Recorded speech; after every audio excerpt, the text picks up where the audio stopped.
Olá, toda a turma da Sala do Corretor. É uma alegria enorme estar aqui de novo para darmos continuidade ao nosso aprendizado prático e bem direto. Exatamente, e vale lembrar que este áudio é parte integrante e exclusiva do curso EAD da Sala do Corretor, né? Isso aí. Preparamos este resumo com uma cadência super leve, focada na realidade do mercado. É o formato ideal para quem quer absorver os conceitos essenciais de forma dinâmica, sabe? Sem aqueles formalismos que só travam o aprendizado. Com certeza, então boas-vindas a quem nos ouve ao módulo 7 sobre a aplicação prática e elaboração do parecer técnico ou laudo de avaliação. Perfeito. E hoje nós entramos no tópico 2, vamos falar de vistoria técnica, descrição do imóvel e registro fotográfico. Então, vamos ligar os motores para ir a campo. Vamos lá. Certo, vamos desempacotar isso. Porque na avaliação de imóveis, o papel aceita tudo. Mas a realidade, bom, a realidade cobra o preço. Cobra mesmo e caro. Pois é. Imagina que um pedaço de papel, cheio de selos de cartório reluzentes, diz que uma casa vale tipo R$1 milhão. A prefeitura concorda e cobre um imposto em cima disso. O banco também concorda, né? E já aprova a linha de crédito. Exato. Tudo parece perfeitamente alinhado e seguro lá dentro de um escritório com ar-condicionado.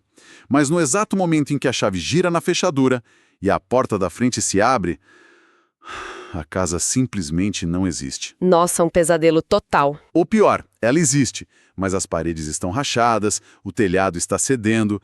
Aquela vizinhança pacata que estava descrita na documentação deu lugar a uma rodovia barulhenta de tráfego pesado. É o que a gente chama de choque frontal entre a teoria burocrática e o mundo físico.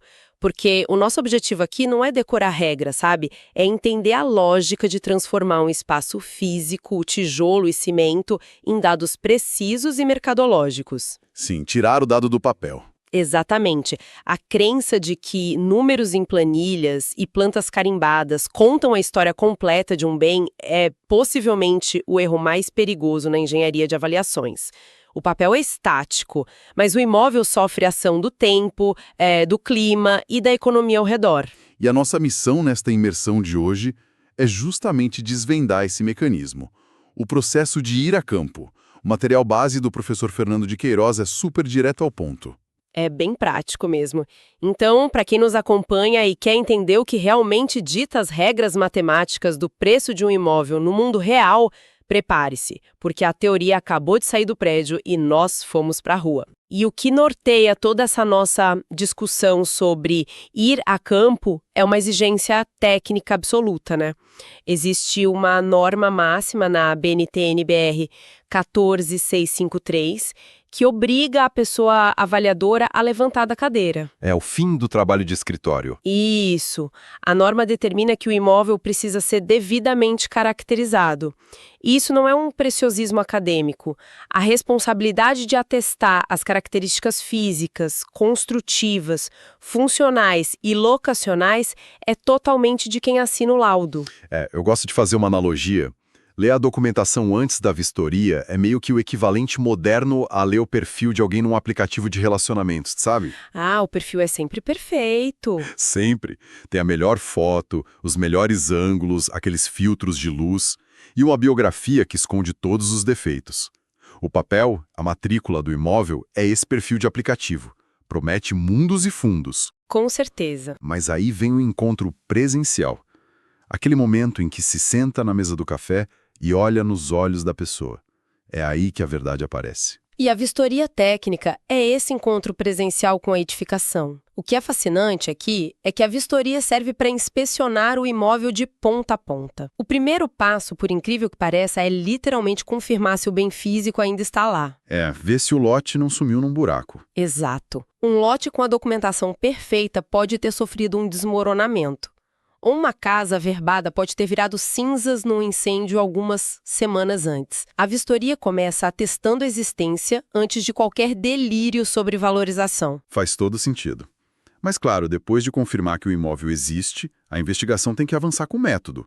Não dá para ficar vagando pelos cômodos olhando para o teto, né? Não mesmo. O método da Sala do Corretor divide isso em 3 frentes bem cirúrgicas.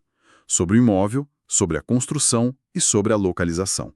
São perguntas fundamentais que precisam de respostas na hora da visita. Essa divisão é essencial para evitar aquela sobrecarga sensorial, sabe?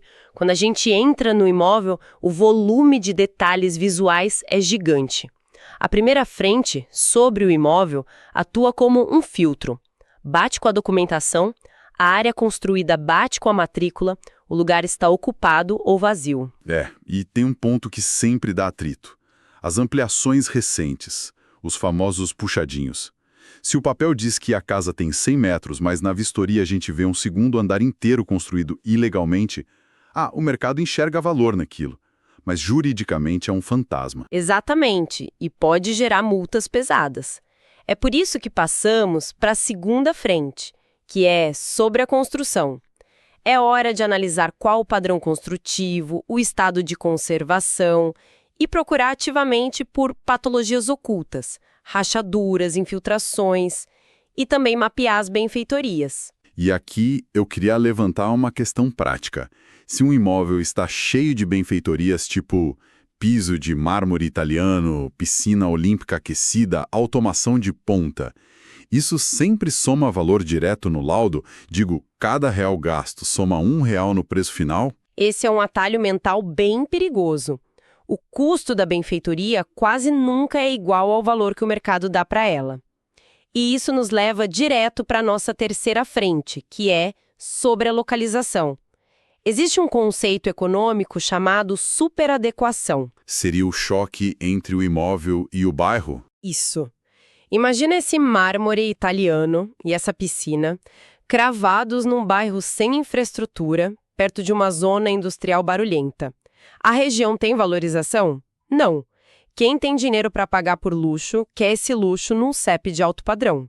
E quem compra no bairro popular não consegue pagar pelo extra. A casa sofre uma depreciação gigante por estar no lugar errado. Exato. O investimento simplesmente evapora. Então as três frentes estão super conectadas. Mas aí, depois de fazer todas essas perguntas em campo, com um caderno cheio de anotações soltas, como organizar isso de um jeito impecável? É aí que entram as 4 dimensões da caracterização. É como fazer um raio-x do imóvel. Certo.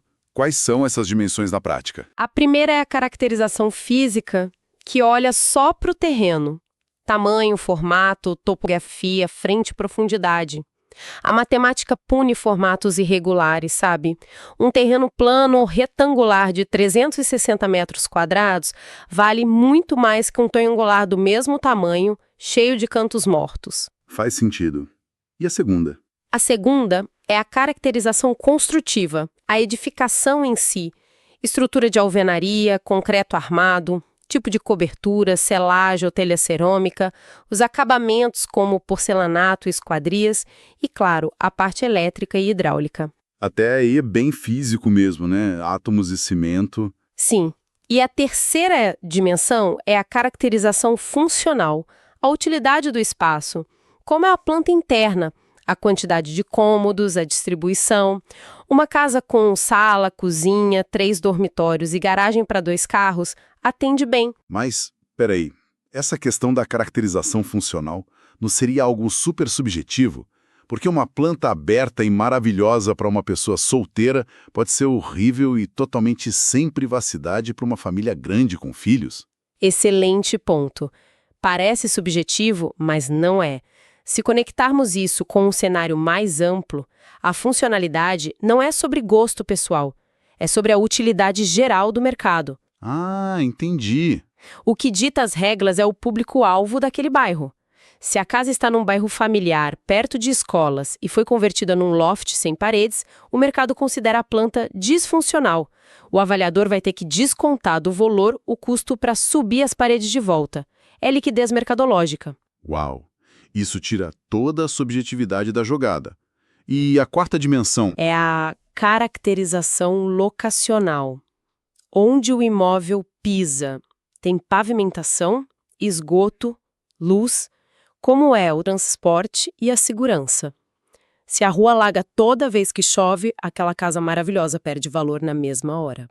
O entorno dita as regras. Bom, ter essas 4 dimensões anotadas é ótimo. Mas avaliar a saúde real da casa e provar isso é o que fecha o preço, né? E o material traz uma escala bem rígida para o estado de conservação. Traz sim.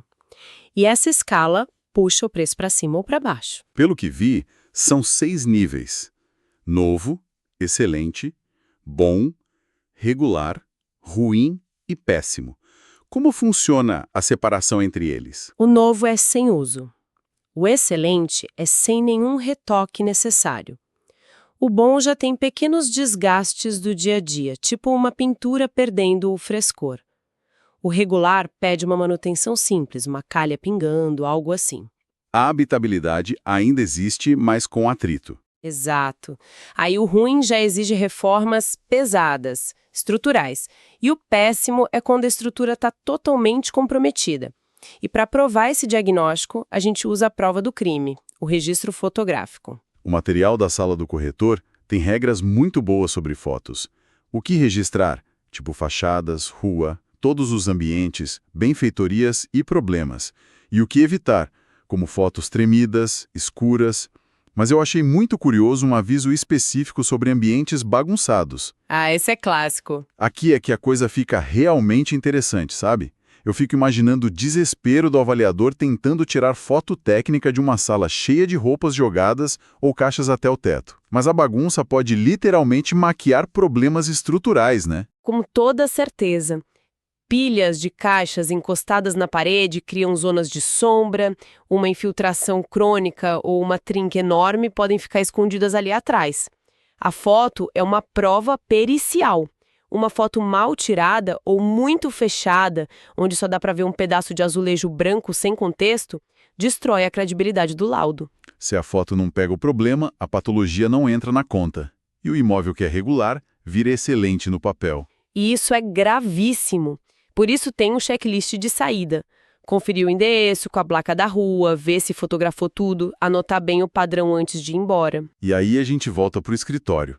E como toda essa bagunça do campo, essas anotações e fotos viram o documento final. A redação técnica é quase uma linha de produção, né? É uma tradução. Você transforma rascunhos em um texto muito fluido, profissional e frio. O exemplo da fonte é ótimo. Ao invés de escrever que a casa é bonitinha e aconchegante, você escreve: imóvel consiste em residência unifamiliar, 300 metros de terreno, 180 de área construída, em alvenaria convencional, cobertura em telha cerâmica padrão médio. É todo o apelo emocional some. Cada adjetivo é extirpado. E tem um motivo: adjetivo não tem validade matemática. A alvenaria convencional diz para o banco a vida útil exata da construção e a taxa de depreciação. O texto precisa ser a prova de balas. Então, o que tudo isso significa para os próximos passos? O material cita que depois vem a pesquisa de mercado, a homogeneização, o tratamento estatístico e o valor final. Significa que a vistoria é a base de tudo. Sem essa tradução bem feita do campo para a redação técnica, a etapa de homogeneização vira puro achismo. O software estatístico é cego, ele confia no que você digita. A vistoria garante que a gente compare maçãs com maçãs. Se você jogar lixo na base de dados, a matemática final vai gerar um valor irreal. O que mostra que a vistoria técnica é muito mais que um olhar superficial. É o pilar que garante a ética, a precisão matemática e a solidez mercadológica de um laudo. Isso dá um sentido gigante para quem busca atuar nesse mercado de forma séria. Isso levanta uma questão importante, sabe? Um pensamento provocativo mesmo. Manda. Se a etapa estatística, que define o preço dos imóveis, depende 100% da precisão do que foi visto lá no terreno, o que acontece com o mercado imobiliário em uma escala macroeconômica, quando milhares de profissionais começam a pular etapas? Uau! Imagina quando ignoram patologias ou classificam como excelentes sem nem sair do carro. Até que ponto o valor de mercado de uma cidade inteira não está sendo sustentado por bolhas de laudos baseados só em fotos que o próprio dono mandou por mensagem, sem nenhum choque de realidade da rua? Nossa, é o risco de inflar o mercado inteiro. A matemática construída sobre omissões desmorona muito mais rápido que tijolo. É uma reflexão muito séria sobre a responsabilidade do trabalho em campo. O laudo é o que sustenta tudo. Bom, agradecemos muito essa imersão e as lições riquíssimas da Sala do Corretor, em nome do professor Fernando de Queiroz. A prova do valor nunca mora só no cartório, ela está no asfalto e no tijolo. Até o nosso próximo mergulho profundo.